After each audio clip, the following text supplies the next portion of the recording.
Everyone welcome back to my channel which is English decode.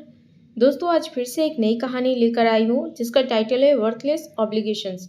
देखिए आज की इस कहानी में आपको बहुत सारे वर्ड सीखने को मिलेंगे और साथ ही ग्रामर के स्ट्रक्चर्स के बारे में भी हम लोग बिल्कुल डिटेल से बात करेंगे। तो चलिए बिना किसी देरी के शुरू करते हैं। देखिए सबसे पहले देखते हैं स्टोरी का टाइटल जो कि है वर्थलेस ऑब्लिगेशन। इसका क्या मतलब होता है? देखिए वर्थलेस का मतलब होता है बेकार या बिना मतलब का। ऑब्लिगेशन का मतलब होता है आभार, जिसे हम ग्रेटिट्यूड कहते हैं या फिर थैंकफुलनेस कहते हैं। यानी कि जब कोई हमारी मदद करता है तो हम जो उसे अपना आभार व्यक्त करते हैं, हम जो उसे थैंक यू बोलते हैं, उसी को ऑब्लिगेशंस बोलते हैं। क्या है कहानी, चलिए देखते हैं। A fat buffalo was busy grazing in a field. देखिए ग्रेज का मतलब होता है चरना, घास चरना। GRAZE graze. अब ये जो स्टोरी है ये पास्ट में है और ये जो वाक्य है ये वाक्य है पास्ट कंटिन्यूस टेंस का, वॉज प्लस V4। तो क्या हुआ, एक फैट बफेलो, एक मोटी भैंस बिजी थी घास चरने में इन द फील्ड में। सी ग्रेस्ड फॉर आवर्स, वह घंटों तक घास चर रही थी। क्यों? क्योंकि पास्ट इंडिफिनिट का टेंस है। तो सी ग्रेस्ड फॉर आवर्स, उसने घंटों तक घास खाया या घंटों तक घास चरा। Till her stomach was full, जब तक उसका पेट भर गया। देन तब she went to a nearby stream and drank some water. Then तब वो गई, कहाँ गई? वेंट यानी कि जाना, to a nearby stream. देखिए स्ट्रीम का मतलब बोलते हैं धारा, नदी की धारा को स्ट्रीम बोलते हैं। आपने देखा होगा गांव खेड़ों में बड़े बड़े जो नदियां होती हैं उनकी छोटे छोटे धाराएं इधर उधर बहती रहती हैं, तो उन्हीं धाराओं को स्ट्रीम बोलते हैं। तो वो कहाँ गई? या नियर बाय स्ट्रीम, पास के स्ट्रीम में गई। एंड ड्रैंक, पानी पिया। सम वाटर, कुछ पानी पिया।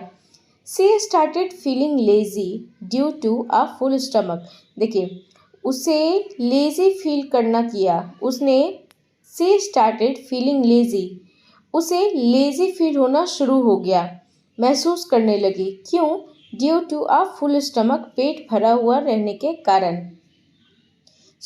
इसलिए the buffalo thought of taking a nap. देखिए थिंक का मतलब होता है सोचना और ये थिंक का सेकेंड फॉर्म है थॉट, जिसका मतलब भी होता है सोचना। तो बुफेलो ने क्या सोचा? टेकिंग अ नैप, नैप लेने के लिए सोचा। देखिए नैप बोलते हैं छोटी हल्की नींद को नैप बोलते हैं।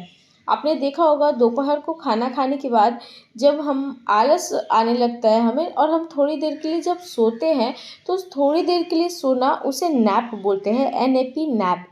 नैप को आप पावर नैप भी आपने सुना होगा, कई लोग बोलते हैं। तो पावर नैप यानी कि सोना ताकि शरीर को थोड़ा रेस्ट मिले, आलस से दूर हो और शरीर में पावर आए, एनर्जी आए। सी वेंट, गई। And settle down under a shady people tree, वह गई।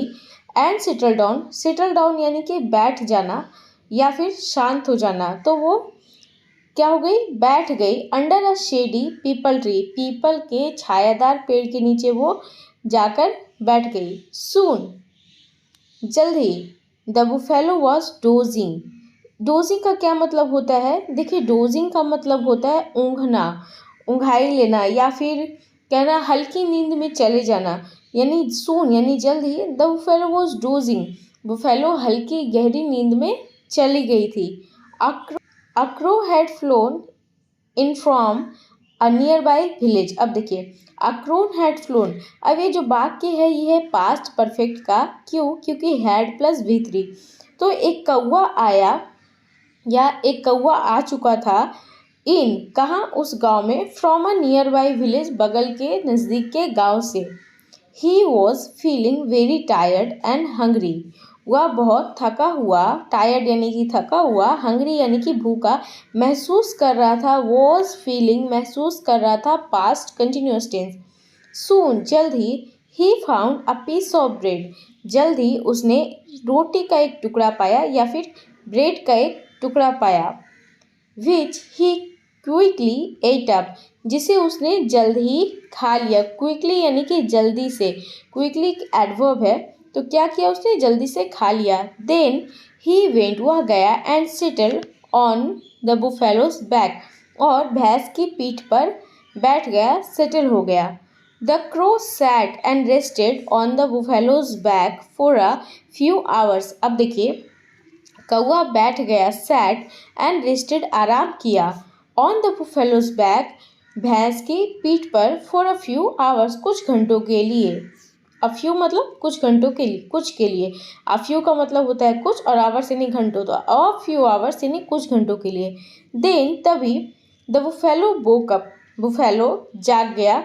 The crow flew down. अब देखिए, क्रो क्या हुआ, फ्लू डाउन। देखिए फ्लू का मतलब क्या होता है, FLY फ्लाई, फ्लाई यानी कि उड़ना, और फ्लू इसका सेकेंड फॉर्म है, उड़ा। डाउन तो इसका मतलब क्या हुआ, उड़ के नीचे आया। In front of the buffalo, buffalo के सामने, एंड सेड और कहा, madam I have been resting on your back for hours. अब देखिए, आई हैव बीन रेस्टिंग ये कौन से टेंस का वाक्य है, तो ये है प्रेजेंट परफेक्ट कंटिन्यूस टेंस का, सब्जेक्ट प्लस हैज़ या have plus been plus V4, present perfect continuous tense का।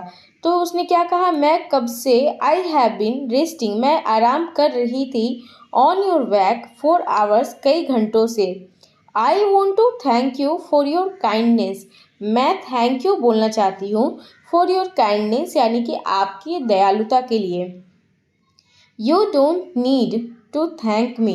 अब देखिए, भैंस ने क्या कहा, you don't need to thank me, तुम्हें मुझे थैंक करने की, धन्यवाद करने की ज़रूरत नहीं है। डोंट नीड यानी कि ज़रूरत नहीं है। जब भी कोई चीज़ नहीं करने की ज़रूरत होती है तो आप डोंट नीड का इस्तेमाल करके बना सकते हैं। अब आगे चलते हैं। As I never even felt your weight, as चूँकि मुझे तुम्हारा वेट फील ही नहीं हुआ, वेट यानी कि वजन, नहीं, नेवर यानी कि कभी नहीं।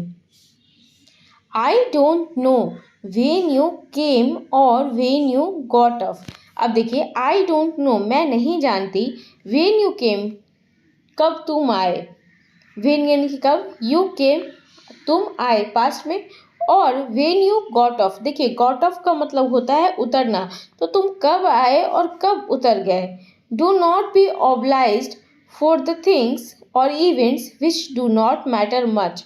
अब देखिए, don't be obliged for things और events which do not matter much, यानी कि किसी भी चीज़ के लिए आभार व्यक्त मत करो, या फिर किसी भी इवेंट के लिए आभार व्यक्त मत करो, विच डू नॉट मैटर मच, जो ज़्यादा महत्व नहीं रखती है, जो ज़्यादा बड़ी बात नहीं है।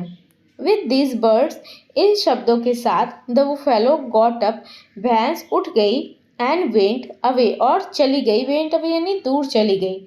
The crow learned a good lesson for life, कौवे ने अपने जीवन की एक अच्छी लेसन, अच्छा पाठ सीखा, लर्न यानी कि सीखना।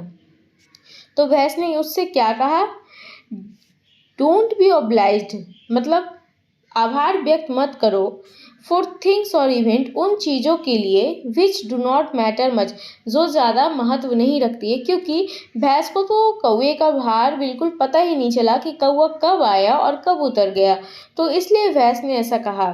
दोस्तों, यदि ये आप कहानी अच्छी लगी हो, कुछ सीखने को मिला हो, चाहे वो वर्ड्स हो या फिर स्ट्रक्चर्स हो, तो प्लीज़ इसे अपने दोस्तों के साथ भी शेयर कीजिएगा ताकि उन्हें भी कुछ सीखने को मिले।